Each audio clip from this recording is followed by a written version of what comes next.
রয়েছিলাম tiger মুরগি অর্ধেক মরে গেছে, হ্যাঁ মরে গেছে। এনে আছে এখন।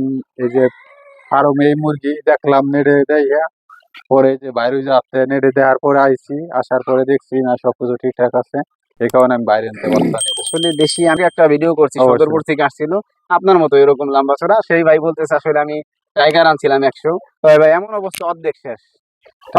তারপরে সে বাকিগুলো বিক্রি করে দিছে, বিক্রি করে দিয়ে আজকে আমার খামার ভিজিট করে গেল। তো বলো না আসলে নেট জগতে দেখছে, আমার ইতিহাসে নাই, আমিও দেখি নাই যে ফার্মি মুরগির খামার করে আসলে সব নষ্ট হয়ে গেছে, মারা বলতে পারে ভাইয়ের ফার্মি আছে বিধায় আসলে প্রশংসা করতেছে না। আসলে আমি যতটুকু শুনেছি এই পর্যন্ত, আমার মনে হয় 10টা মানুষের সাক্ষাৎ নিতে পারবো যে টাইগার মুরগি পালন করে আসলে লাভবান হয় নাই। আসসালামু আলাইকুম প্রিয় দর্শক, খামারি ভাই ও বোন। তো আজকে আসলে আমার এক ভাই আসছে বিদেশ থেকে, আসলে প্রবাসী।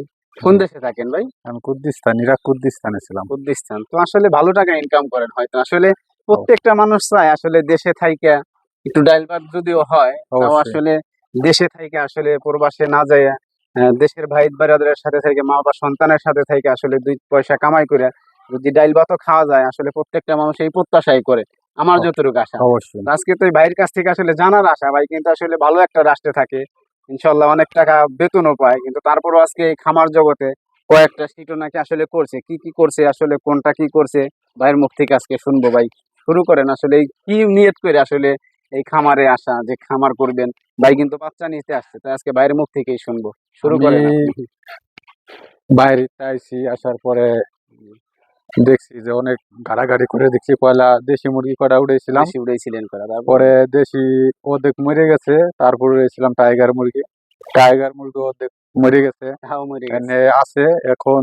এই যে ফার্মে এই মুরগি দেখলাম নেড়ে দেয়, পরে যে বাইরে যাচ্ছে নেড়ে দেওয়ার পরে আসার পরে দেখছি না সবকিছু ঠিকঠাক আছে, এই কারণে আমি বাইরে নিতে বাচ্চা নেবো। আসলে দেশি আমি কিন্তু সর্বপ্রথম আসলে দেশি দিয়ে শুরু করছিলাম, ফার্মি পাইনি। আসলে ফার্মি পাওয়া যায় কুমিল্লা, ফেনী, নোয়াখালী, 200-400 বাচ্চা আনতে অত দূর থেকে, তাই পাইনি। সর্বপ্রথম আমিও কিন্তু দেশি করছিলাম, আমার যে নিচে খামার হইতো ওইখানে কিন্তু মেয়েনা খামার ছিল।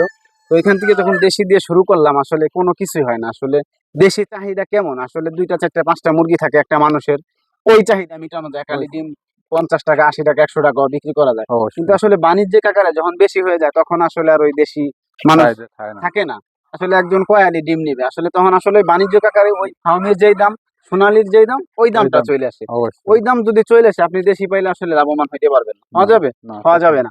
এই কারণে দীর্ঘ 1 বছর পরে আমি এই ফার্মে পাইছি, তারপর আমি নগরকান্দা পাইছি, বাচ্চা পাই নাই।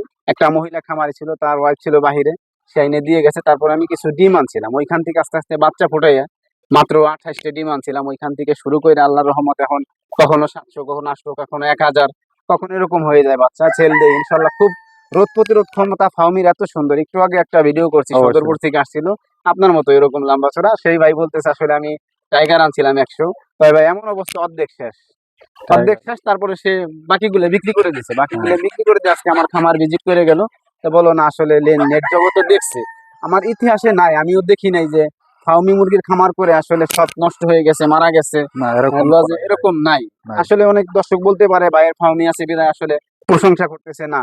আসলে আমি যতটুকু শুনেছি এই পর্যন্ত, আমার মনে হয় 10টা মানুষের সাক্ষাৎ নিতে পারবো যে টাইগার মুরগি পালন করে আসলে লাভবান হয় না। কেননা আসলে এগুলো স্টক করে অনেক ঠান্ডা লাগে। আসলে আপনি চাই না, আসলে আপনার চাইলে টাইগার হইতে পারে, আপনি কিনতে পারেন, তো বুঝে শুনে আসলে খামার করতে হবে।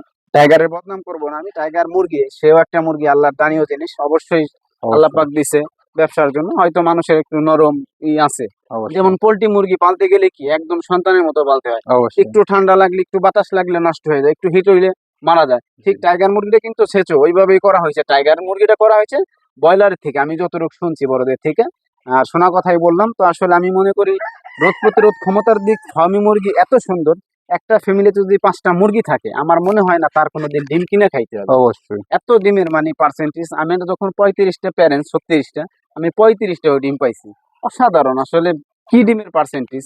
ইনশাল্লাহ অবশ্যই আসবেন, দেখবেন। দূরদূরান্ত যারা আসেন আসলে আমি মনে করি যে আসবেন, কেননা প্রতারণার শিকারও অনেকে হয়, মানুষ টাকা নাই কিন্তু আসলে বাচ্চা দেয় না। তো সেই ক্ষেত্রে আমি মনে করবো যদি বিশ্বাস না হয় অবশ্যই খামারে আসবেন, ভিজিট করবেন। আমার লোকেশন ফরিদপুর জেলা ভাঙ্গা থানায়, আসবেন, ফোন করবেন, ইনশাল্লাহ আমি রিসিভ করে নিয়ে আসবো। খামারে এসে ভিজিট করে আপনি দেখে শুনে বাচ্চা নিয়ে যাবেন, ইনশাল্লাহ। সবসময় প্রতিনিয়ত বাচ্চা ও বীজ ডিম পাওয়া যায়। তো আজকে আর কথা বলবো না এই পদ্ধতি, প্রচুর গরম, এত গরমের ভিতরে যে মুরগিগুলো হ্যাঁ। দেখছেন আসলে অন্য কোনো মুরগি, টাইগার মুরগি 1 মিনিটও টাইগার থাকবে না। মুরগি থাকবে না, এই যে টেনশন ছাদের হবে না। উপরে পাড়া রাখছি, পাড়াও কিন্তু গরম হয়ে যায়, এত হিট। ইনশাল্লাহ খুব রোগ প্রতিরোধ ক্ষমতা ভালো, আসলে গল্প না, বাস্তবতা। অল্প নিয়ে শুরু করতে পারেন, পালতে পারেন, তাইলেই বুঝবেন। তো আজকে এই পর্যন্তই, ভালো লাগলে ভিডিওটা সাবস্ক্রাইব করে দিবেন, পাশে থাকা বেল বাটন বাজিয়ে দিবেন। আজকে এই পর্যন্তই, আসসালামু আলাইকুম রহমতুল্লাহি ওয়া বারাকাতুহু।